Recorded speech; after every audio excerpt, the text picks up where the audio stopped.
I want you for a second to think about in your life, at what point did you lose it? At what point did you lose a belief in yourself? At what point did you lose the confidence in yourself? At what point did you lose the courage in yourself and in your life? Because there was a point in your life when you stopped dreaming, when you stopped believing in yourself. Maybe you stopped loving yourself.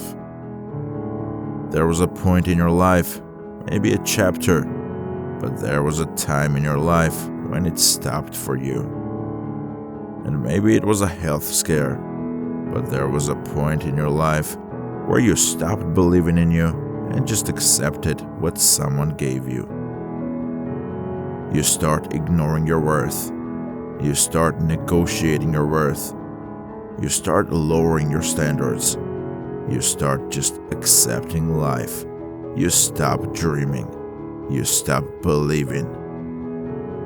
There was a time in your life when that happened.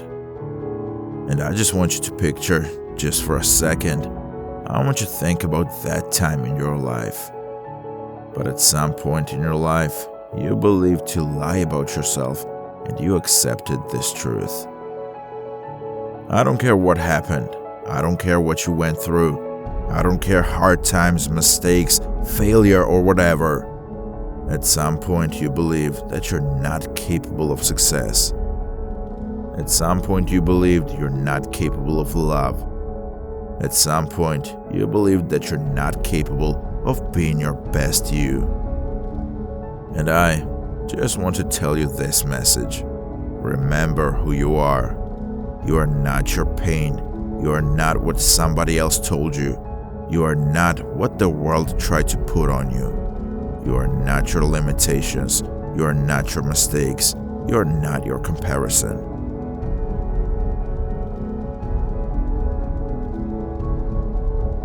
At some point, you forgot who you are. You forgot that you're capable. You forgot that you're more than a conqueror.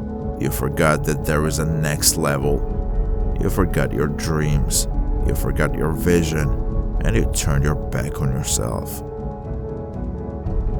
If you're sick and tired of just living the same life that somebody put on you, if you're sick and tired of living in the circumstances that you're in, if you're sick and tired of believing that you're not capable, right now is the time that you go remember who you are and you go get back who you are. Whatever that looks like for you. Maybe it's going to the gym for yourself. Maybe it's starting the thing that you've been putting off. Maybe it's removing yourself from an environment. Maybe it's putting yourself in an environment. I don't know what it is for you, but I do know this. Who you are is love. Who you are is incredible. Who you are is awesome. Who you are is creative. Who you are is talented. Who you are is more than pain. You are more than your past. You're more than the people that try to put limitations on you.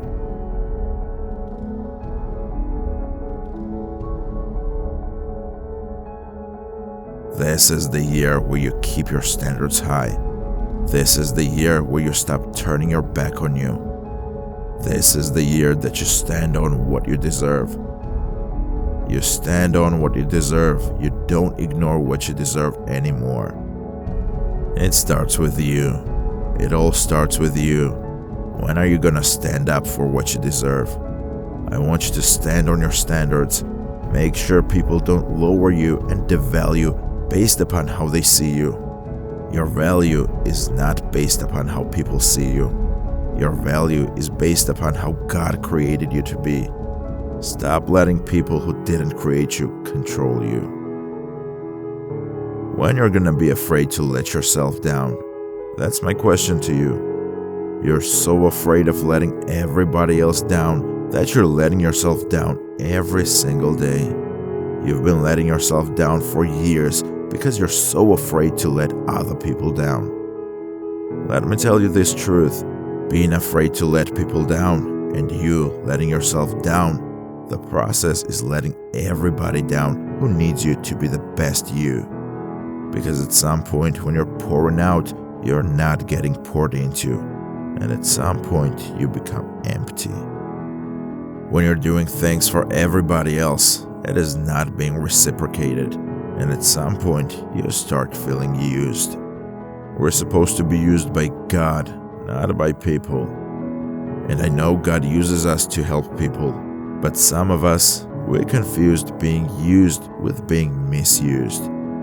Some of you are being misused by people, being misused by your job, being misused by everybody else because you negotiated your worth, because you gave people permission to dictate how you feel, because you are so afraid to let people down.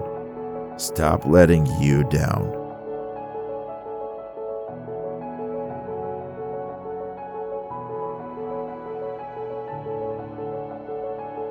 Listen, I got a simple question for you. Do they make you better? Who is they?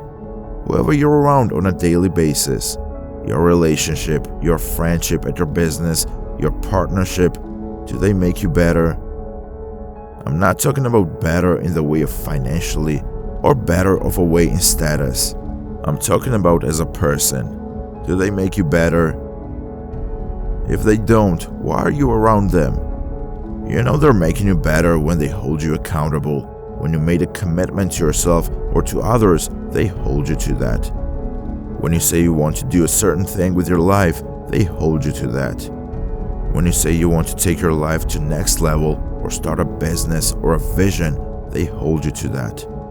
And when you're not going in the right direction, they check you because they care about you. You know they're making you better when they inspire you with their life. Being around them makes you feel better in some form or fashion, big or small. It makes you want to become more.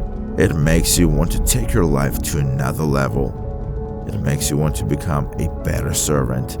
It makes you want to become a better person in general. You know they make you better when they empower you. They help you out that struggle. They strengthen your faith. They speak to your greatness. They should bring out the light in you, not the darkness.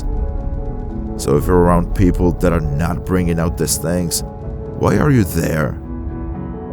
I'm not saying they got to do them all, but the more things they can do to show you that they make you better, the more your time should be around them.